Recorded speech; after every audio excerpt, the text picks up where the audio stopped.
네, 여러분 안녕하세요. 수능 필수 영수 대성마임의 영어 이영수 선생님입니다.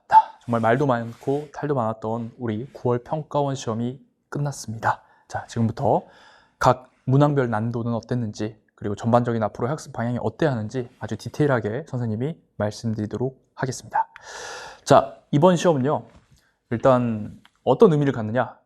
네, 처음이자 마지막으로 2024 학년도 수능 출제 기조를 확인할 수 있었습니다.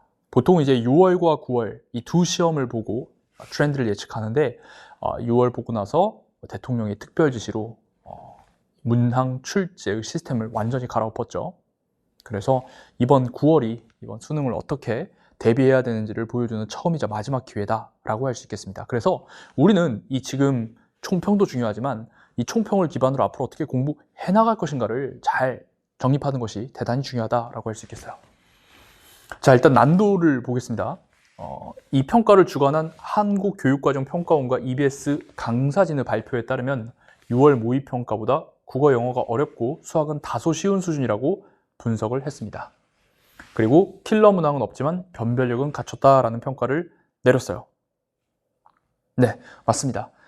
우리가 사실 좀 기대를 했었죠. 그래도 킬러 문항을 뺀다라는 것은 그러면 좀 쉬워지지 않을까라는 기대를 했는데, 이제 정답률 보시면 알겠지만 어마어마하게 어려웠습니다. 네, 그러니까 정부가 기존에 말한 대로 킬러 문항, 즉 추상성이 아주 높고, 그다음에 뭐 빈칸 선택지라든지 빈칸 문장이 요구하는 바가 너무 구문이 까다롭고, 그런 거 한두 개를 뺀다라는 것이지, 그 외에 변별력을 유지하기 위해서 소재를 좀 일상적인 거, 우리가 충분히 이해하기 쉬운 주변에 소재들을 활용한다 하지만 충분히 어렵게 낼 수 있다라고 했는데, 이번이 정말 그렇게 잘 낸 것 같아요. 정말 지문 하나하나 소재부터 시작해서 배치, 그 다음에 선택지 이런 것들에 역력한 공을 들인 것이 느껴집니다. 보겠습니다.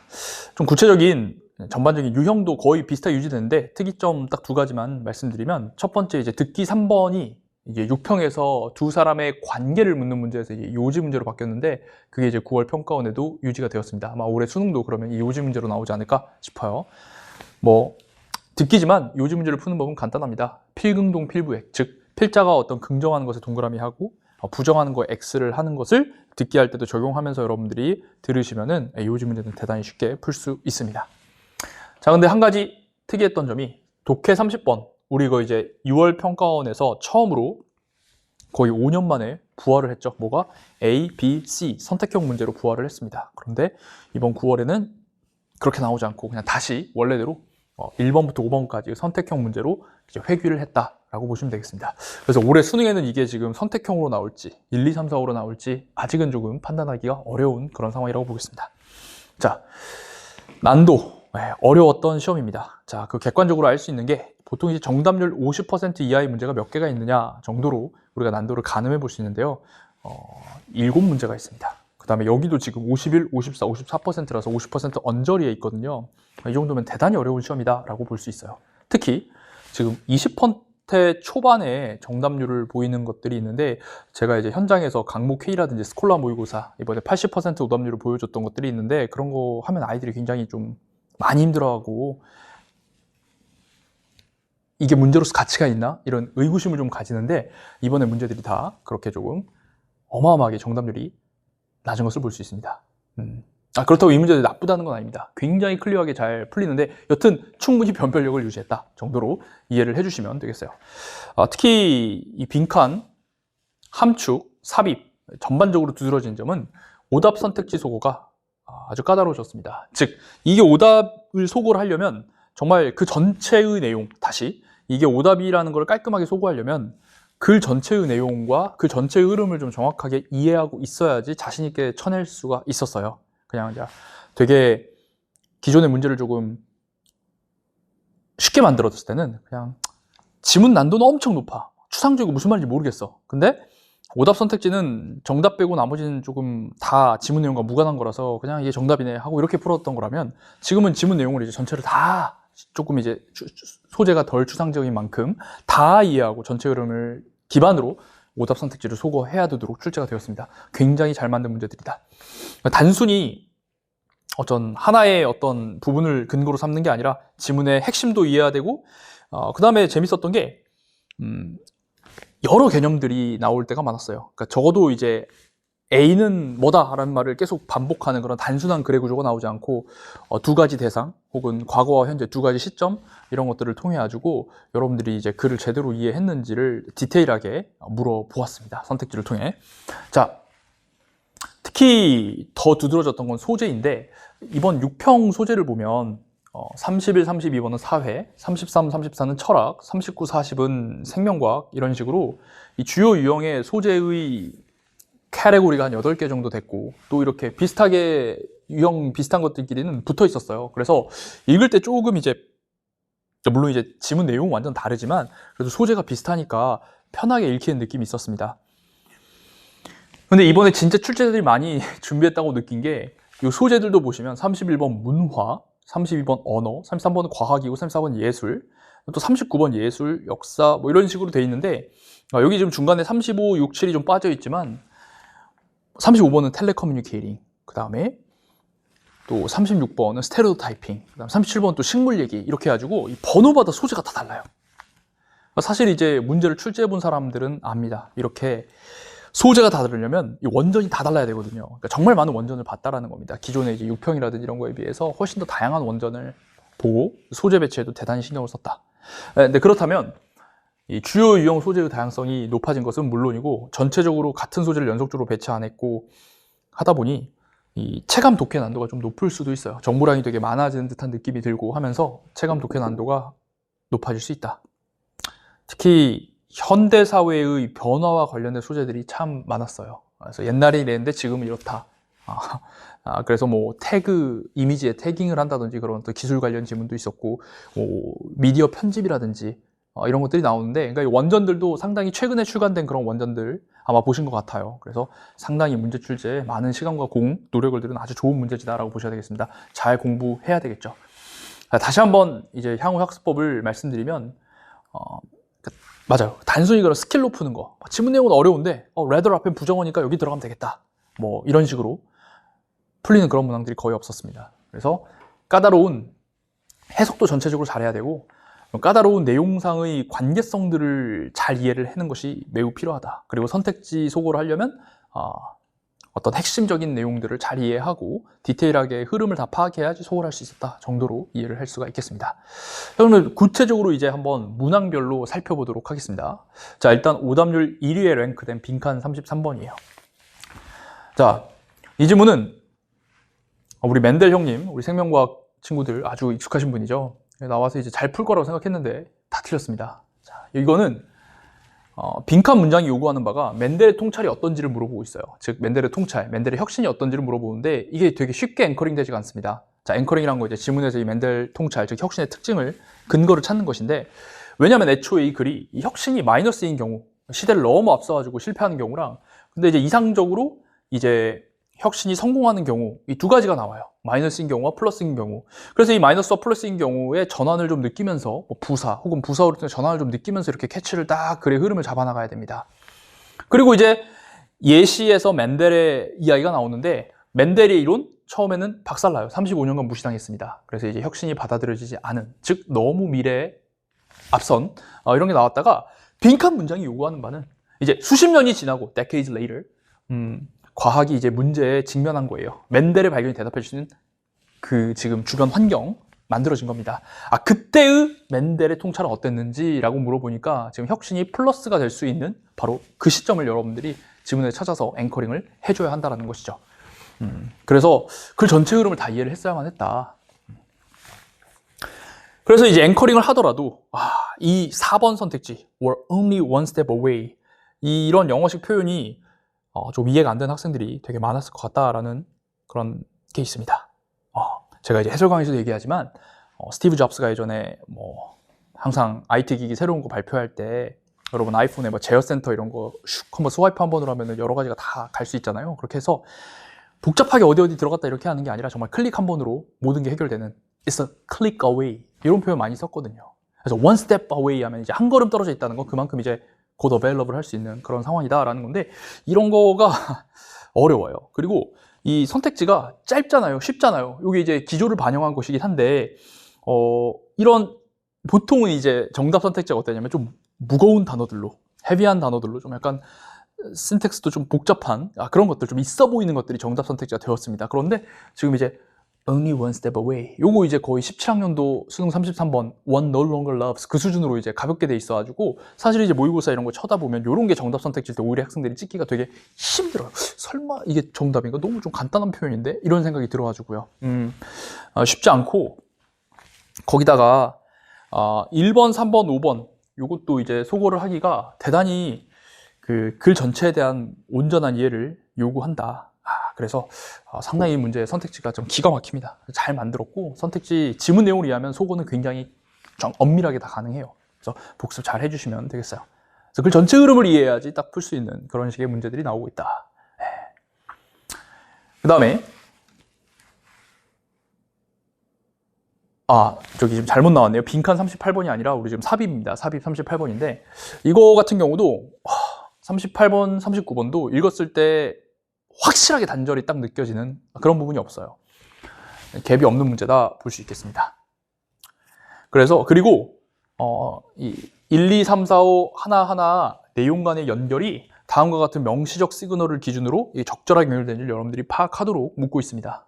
그러니까 이번 수능도 이런 다양한 연결어와 지시어, 대명사를 기준으로 앞뒤 연결이 적절한지를 물어보는 문항이 반드시 등장을 할 거예요. 그래서 기본적으로 이런 시그널들에 대한 이해가 반드시 잘 되어 있어야겠다라는 것을 말씀드리고 싶고, 갭이 없지만 마지막에 이제 박스를 읽었을 때 그 에디팅 오퍼레이션이 밀리세컨드 정확성으로 이루어질 수 있다. 바로 이게 밀리세컨드 정확성, 아주 작은 초단위로 이루어질 수 있으니까 이게 바로 마이크로 레벨 액세스다라고 이렇게 어휘간의 딱 연결을 통해서 정답을 파악해야만 하는 그런 문제였습니다. 그래서 38번이고요. 자, 그 다음에 34번 보도록 하겠습니다. 빈칸. 이것도 정답률이 24%에 불과했는데, 일단 빈칸 문장이 요구하는 건 이거였어요. 사진 이전에 어떤 일이 있었는지. 그러면 이 글은 역시 또 사진과 그림, 이 두 가지 대조되는 대상에 대한 설명이거든요. 그래서 그의 관계성을 잘 파악했어야만 했습니다. 사진은 어땠고 그림은 어땠는지. 자, 근데 사진 이전의 상황이기 때문에 사진 이전에는 그림이 있었던 시대거든요. 그래서 그림의 특징을 앵커링 하거나 플러스 사진 이전이니까 사진의 특징의 반대말들이 들어가야 됩니다. 근데 그것도 결국 지문 전체를 다 읽어야 돼요. 여기랑 여기랑 여기까지가 그림의 특징이니까 여기 들어가고, 여기부터 여기까지가 사진의 특징이니까 사진의 반대말이 들어가야 됩니다. 근데 사진의 특징이 계속 나오기 때문에 이거 이제 전체를 좀 다 흐름을 잡아야지 이 선택지들을 하나하나 정오를 판단할 수가 있어요. 그래서 글 읽으면서 지문의 대조 잡고 두 대상 간의 관계, 특징들을 잘 이해를 해줘야 됩니다. 거기다가 조금 중간에 인용구가 있어서 아마 원문이라서 이제 훼손을, 원문에서 특히 인용구 같은 거는 말 그대로 인용이기 때문에 이거를 막 쉬운 단어로 대체하지 않아요. 그래서 보통 그대로 실어주기 때문에 여기가 좀 독해 난도가 상당히 높았습니다. 물론 앵스러운 부분이 많아도 계속 필자가 같은 말로 반복을 해주기 때문에 사진은 대량 생산되고 싸고 뭔가 그 장소 시간적으로 이렇게 순환을 시킬 수 있고 뭐 이런 메시지를 잡을 수는 있지만 읽을 때 빡빡하다는 느낌 지울 수 없었을 거예요. 그리고 이제 정답 선택지 아까 33번 one step away랑 비슷하게 이제 손이 선뜻 가지 않는 다소 비유적인 정답 선택지입니다. 너무 평이해. Places did not travel well. 장소가 잘 이동하지 않았다. 네, 장소가 이동한다는 게 무슨 말이야? 장소가 어떻게 이동을 해요? 하면서 5번 자체 선택지 안에 뭔가 내용이 모순된다 생각하고 지워버릴 수도 있습니다. 뭐 하지 않으면 이 글 전체의 내용을 이해하지 못한다면. 그래서 이런 것들이 굉장히 잘 설계된 그런 문제다라고 보실 수 있겠네요. 정말 24%인데 친구들이 다른 거 고루고루 찍은 것을 볼 수 있습니다. 자, 다음 함축, 21번 함축인데 이 함축도 정말 중요하게 요구되었던 학습 목표가 바로 이거예요. 생소한 개념, 골드 플레이팅이라는 게 나왔습니다. 아는 사람 아무도 없어요. 앵스러울 때 다양한 시그널, 여기 뭐 namely, 즉, in other words, 다시 말해서 뭐 this means 뭐 이런 식으로 등호 표시를 해야만 하는 그런 시그널을 통해 가지고 이 앵스러운 표현을 바로 그 뒤에 부연 설명을 통해 할 수 있는 능력이 매우 중요해요. 그래서 계속해서 골드 플레이팅이 어떤 것인지를 이 필자가 반복 설명하니까 그 부분들에 주목하면서 메시지를 수렴해 나가야 됩니다. 머릿속에서. 특히 그러면서도 교육적으로 굉장히 유의미한 부정구문, no other than A, A를 제외하고는 어떠한 정당성이 없다. 한마디로 A만 가지고 있다라는 이런 이중 부정구문 같은 것들도 이렇게 중요하게 나왔고요. 마지막으로 이제 문장 전체의 밑줄이 있었어요. 이건 좀 특이한 건데 지금까지 평가원 저렇게 문장 전체의 밑줄을 준 적이 없었는데 여튼 과거 사설에 많이 나왔었죠. 문장 전체가 기준일 때는 이 글의 핵심을 기준으로 또 골라야 돼요. 그러니까 이제 과거에 그런 거 있잖아요. They are playing an intellectual air guitar. 이런 거는 이제 그들이 뭐 하는지 그들의 특징만 찾으면 어떻게 답을 쓸 수 있는데 그런 식으로 글의 일부만을 가지고 문제를 푸는 거. 뭐 this is a cage model 하면은 this가 뭔지 바로 앞문장만 보면 어떻게든 답을 찾을 수 있는 그런 게 있었는데 그런 식의 글의 일부만을 이해했을 때 정답을 도출할 수 있는 문항들은 문항으로 안 나왔다는 거지. 그냥 이 글 전체를 이해해야지 선택지를 소구하고 정답을 갈 수 있는 거지. 그래서 이 함축, 뭐 빈칸 이런 것들이 하나하나 어쨌든 이 필사적인 노력을 지금 출제자들이 했어요. 글 전체를 이해해야 너희들이 선택지를 소구할 수 있게 하겠다라는 정말 그런 정신으로 문제들을 만들었습니다. 근데 이런 문제 만들기 힘들죠. 진짜 좋습니다. 그래서 이것도 21번도 그렇게 여러분들이 풀어내셔야겠다라는 거예요. 자, 다음으로 순서 37번입니다. 정답률 42%인데 이번 순서 너무 힘들었어요. 사실은 빈칸 내가 버리더라도 순서 삽입 맞춰야겠다. 그래서 나는 뭐 2등급 그리고 1등급 좀 맞춰야겠다. 그런 생각을 한 친구들이 많았을 텐데 36번 힘들고 37번 힘듭니다. 그냥 이것들이 다 박스랑 A, B, C를 하면은 소거가 되는 게 없어요. 그래서 결국 소거가 안 될 때는 최대한 같은 말 혹은 선후관계상 앞서는 거 따져봐야 되는데 이것마저도 잘 안 됩니다. 그래서 어떻게 해야 되느냐? 각각 A, B, C의 꼬리 부분에 집중을 해서 꼬리가 어디와 연결될 수 있을지를 따져봐야 되는데 36, 37도 그것까지 다 해봤었어야 돼. 두 문제 다 그렇게 했어야 했다고. 시간도 오래 걸렸을 거고 정답 찾는데 힘들었을 겁니다. 그래도 정답률 이 정도 나온 게 신기해. 그리고 이제는 그 유배 가는 길에서 했던 어떤 찍기특강 이런 것도 이제는 다 리셋해야 된다 생각하는 게 원래는 이제 36번이 뭐 B로 시작하면 37번 C로 시작한다 이런 것도 있었는데 지금 그런 것도 다 깨졌어요. 37번, 36번 둘 다 C로 시작하게 돼가지고 그냥 이제 그런 어떤 찍기특강의 과거 데이터는 이제 잊어야 될 것 같습니다. 왜?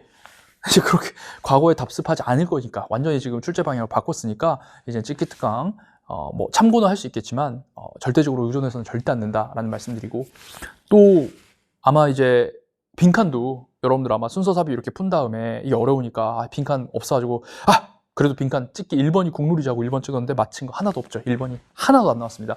그래도 보통 1번 찍으면은 한 문제라도 좀 맞히는 그런 확률이 좀 있었는데 이번에 그것조차 통하지 않았어요. 그러니까 진짜 어떤 요령과 스킬로 네가 문제 맞히는 거 우리가 진짜 어떻게든 막을 거야 라는 그런 출제자들의 어떤 결연한 의지가 돋보였던 문제였습니다. 어쨌든 순서로 다시 돌아와서 소거 안 돼요.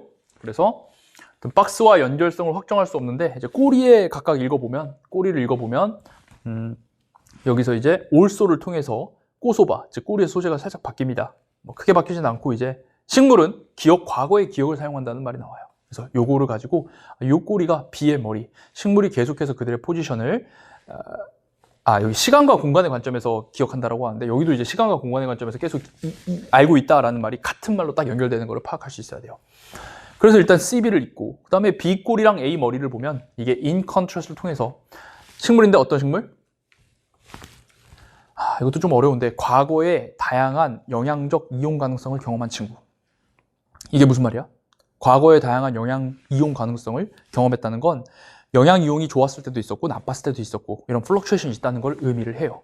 이게 좀 간접적으로 또 워딩이 드러나고 좀 되게 어려운데 그거에 대조적으로 이제 nutrient abundance, 영양적 풍부함의 역사를 가지고 있는 식물들 여기가 이렇게 딱 이 형용사절과 이 전치사구가 서로 정확히 대조되기 때문에 in contrast로 연결된다라는 걸 파악을 하면 문제가 풀리는 겁니다. 꼬리까지 다 읽으셔야 돼. 그래서 어려워요. 네. 그래서 처음에 박스와 C는 이 가드너가 있을 때와 없을 때 이렇게 같은 소재에 대해서 다른 상황을 지금 얘기를 하는 거 먼저 이어주시고 C의 꼬리와 B의 머리가 같은 말로 연결되고 마지막 B의 꼬리가 A가 in contrast로 연결되는데 그것마저도 이제 구문 독해력을 상당히 요구했다라고 말씀드릴 수가 있겠습니다. 또 특이한 건 이제 지문 끝까지 읽어도 여기 또 in this area가 있는데 이게 여기 정확히 영역이 나오지 않아요. 그래서 이것은 약간 조금 implicit하게 식물의 기억에 관련된 연구 분야 정도를 의미하겠다라고 해야 되겠습니다. 순서는 조금 더 좀 깔끔하게 냈으면 얼마나 좋았을까라는 생각이 저는 개인적으로 들었어요. 자, 그 다음에 죄송합니다. 이게 삽입이에요. 당일에 하다 보니까 살짝 이제 타이포가 있는 거 너른 마음으로 좀 이해를 해주시기 바랍니다. 삽입은 이 39번 보시면 아마 학생들이 4번을 많이 찍었을 것 같아요. 왜냐면 여기 크리릭스가 나오니까 이 크리릭스 출제자들이 이거 대놓고 노렸습니다. 그래서 4번 찍고 이제 장렬히 전사하신 분들이 33%나 되는 거죠. 이 글도 명확한 단절이 딱히 없어요. 다만 이제 3번에서 이것은 challenge와 affordance 뭐 이런 얘기가 나오는데 어휘가 조금 어려워요. 그래서 이게 지금 이거의 원인이 맞나? 라는 것이 물론 이제 독해력이 정말 좋으면은 약간 이상한데 원인으로서. 왜냐면 그냥 이것만 알면 된다라고 앞에서 했거든요. 요거 베이직한 포뮬라리티만 있으면 된다고 했는데 그 원인으로서 affordance도 알아야 되고 challenge도 이거에 대한 이해가 있어야 된다니까 약간 조금 연결이 안 된다는 느낌이 드는데 확신이 좀 안 들어요. 그래서 여기 세모하고 갑자기 비판가들 나오거든요. 여기까지는 좀 비판가는 그럼 전문성을 가진 사람들이잖아. 그래서 이것도 맞나? 약간 소재가 바뀝니다. 명시적 시그널 없이 소재가 바뀌는 곳 3번하고 4번이 있어요. 다음 5번은 데이가 크리릭스 가리키고 올소가 정확하게 이제 interest가 여기에도 있고 여기도 있고 나열되면서 잘 연결되고요. 그래서 이제 3번하고 4번을 의심해야 되는데 자 어쨌든 포텐셜 갭 정도만 잡고 박스를 읽으면 박스에 뭐가 있냐면 첫 번째로는 요거부터 먼저 볼게요. 전문가의 경우에 있어서 예를 들어 예술 비평과 같은 전문가의 경우에 있어서 하면서 이 전치사구로 이 예술 비평가 전문가를 첫 소개합니다. 첫 소개. 그러니까 예술 비평가 전문가에 관한 얘기를 해줘야 되는데 그럼 선생님 4번 아닌가요? 크리릭스하고 그러면 안 돼. 또 뭐도 있냐면 여기 잘 보면 그렇게 명사로만 조지면 안 되고 a deeper familiarity 좀 더 깊은 친숙함 재료와 기술에 대한 좀 더 깊은 친숙함이 도움이 된다라고 하거든요. 그럼 좀 더 깊은이라는 비교급이 나왔다는 것은 그 앞에 뭐겠어요? 좀 깊지 않은 게 나와야 돼요, 반드시. 그러니까 이거는 사실 평가원이 보여줬던 그러니까 비교급도 어떤 연결성 도구가 될 수 있거든요. 그런데 이제 그게 지금까지는 뭐 자주 나오진 않았는데 제 기억에 거의 없었던 것 같은데 여기에 이렇게 이런 것들이 나왔습니다. 그래서 더 깊은 친밀함? 하면은 이 3번 앞에 보면 이러한 이해는 basic familiarity고 그러니까 basic familiarity를 얘기를 하거든요. 그래서 기본적인 친숙함만 있으면 된다라고 했는데 전문가의 경우는 좀 더 깊은 친숙함이 유용하다 이렇게 되니까 3번 아닌가 이렇게 생각을 해줘야 되고 그래서 이 비교급이 굉장히 중요한 시그널. 근데 그것도 결국 내용 이해죠.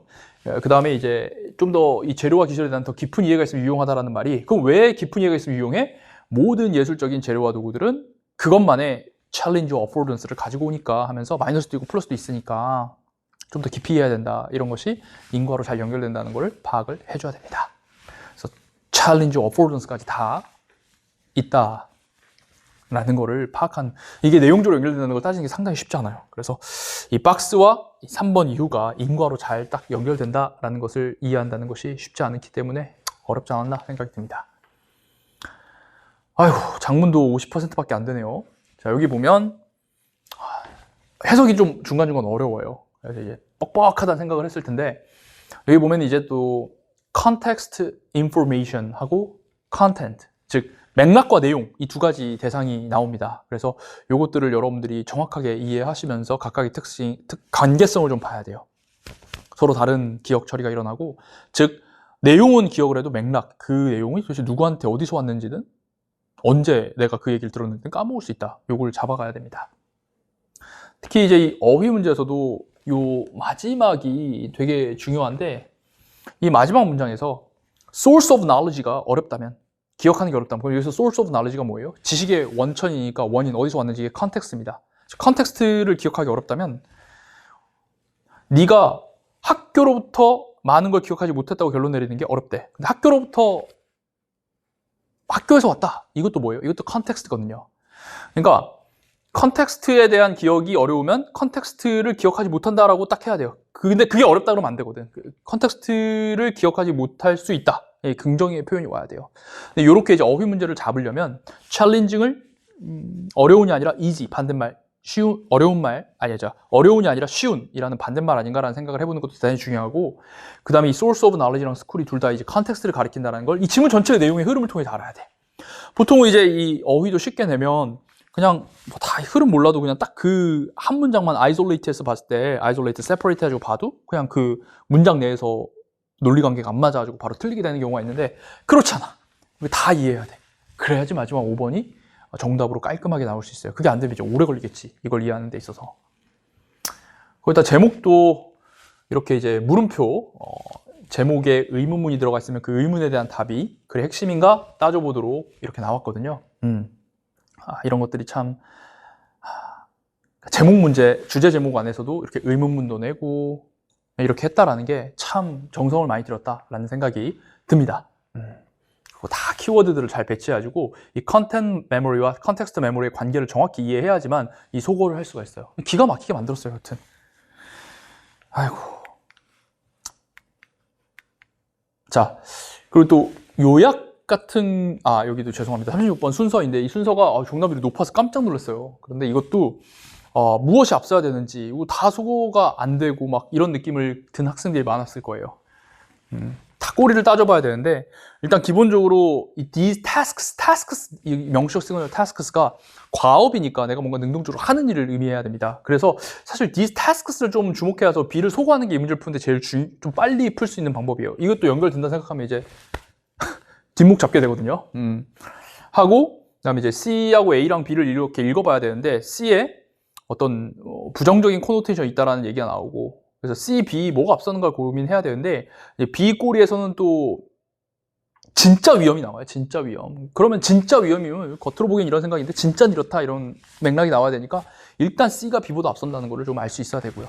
그리고 결정적으로 이 these tasks가 이러한 일들 도대체 이게 뭔가 라고 했을 때 이것도 여기 A 전체를 봐서 처음에 이렇게 빠르게 이거 하는데 나중에는 이제 더 많은 증거를 검토하거나 검토하지 않는다. 이런 것들이 이제 these tasks 앞의 내용을 다 받아야지 연결된다는 걸 파악할 수가 있어요. 그래서 대단히 까다롭게 출제가 되었고 내용은 다 이해되는데 도대체 어떻게 연결해야 되는지 막 친구들 얘기 들어보니까 막 ACB부터 1번부터 5번까지 다 해봤다 이런 친구들도 있을 정도로 대단히 좀 힘들었던 그런 문제입니다. 특히 나쁠 수 있다 한 다음에 그런데 진짜 위험은 이렇다 하면서 좋을 수 있다 나쁠 수 있다 이렇게 자꾸 지그재그로 왔다 갔다 하기 때문에 글의 전개도 상당히 어렵고요. 어려웠던 문제였습니다. 순서랑 삽입이 조금 더 깔끔하게 나오면 너무너무 좋았겠다라는 생각이 들어요. 자, 그 다음에 이제 제목 24번인데 제목도 시간의 흐름에 따른 선후관계에 따른 전환을 파악해야 돼. 첫 줄에서 바로 before the web 인터넷 시대 이전에 어땠는지를 봐야 되고 갑자기 별다른 연결 없이 여기서 전환이 일어납니다. 일반적인 아카이브에 대한 접근 가능성의 증가 이렇게 나오고 그게 이제 쉘프 라이프를 늘렸다. 이게 뭐지? 했을 때 위드 분사 공도로 이건 이제는 더 과거의 이야기들이 더 자주 언급되면서 해가지고 여기서의 전환과 시간상의 대조를 파악해야 되는데 이게 딱히 명시적 시그널 없이 on the other hand나 in contrast 이런 게 있으면 참 좋았을 텐데 그런 거 없이 되는 거예요. 그래서 이런 before the web 그 다음에 이런 has extended 이렇게 현재 완료는 언제나 now에 관한 거기 때문에 과거와 현재의 대조 물론 뒤에 now라고 정확히 나오긴 합니다. 이런 것들은 대조 파악하는 거 대단히 의미가 있고 중간중간 좀 앵스러운 말들이 있어요.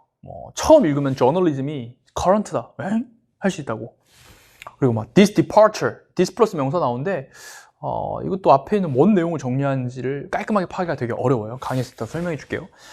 근데 이런 걸 했을 때 어쨌든 이 필자가 계속 결국 반복하는 게 지금 이제 웹이 발달해가지고 더 많은 과거 이야기를 볼 수 있고 컨텍스트를 따질 수 있다는 거니까 이런 전환 이후에 온라인 뉴스에 대한 결국 같은 말 반복하는 걸 파악하는 것이 대단히 중요했다라고 볼 수가 있겠습니다. 네. 자, 이렇게 정말 디테일하게 한번 문항별로 학습법, 출제 경향을 잘 보여줬고 그 전체를 좀 이해를 하는 그런 문제들 필요하다라고 말씀을 드렸어요. 그래서 경향은 이 정도고 저도 이제 앞으로 이제 파이널 강의 하나가 남아 있습니다. The Last Opportunity라는 강의가 있는데 바로 이 The Last Opportunity가 작년에 없었습니다. 그냥 이 모의고사를 보고 이제 새로 만들 교재이고 아마 한 10월 9일쯤에 출시가 될 것 같아요. 그건 주간지가 아니라 그냥 한 6차시, 많아봐야 10차시 정도 되는 그런 짧은 이번 9월 평가원의 트렌드를 총정리해서 그걸 반영하는 동형의 기출과 자작 문제들을 넣는 그런 강의가 될 것입니다.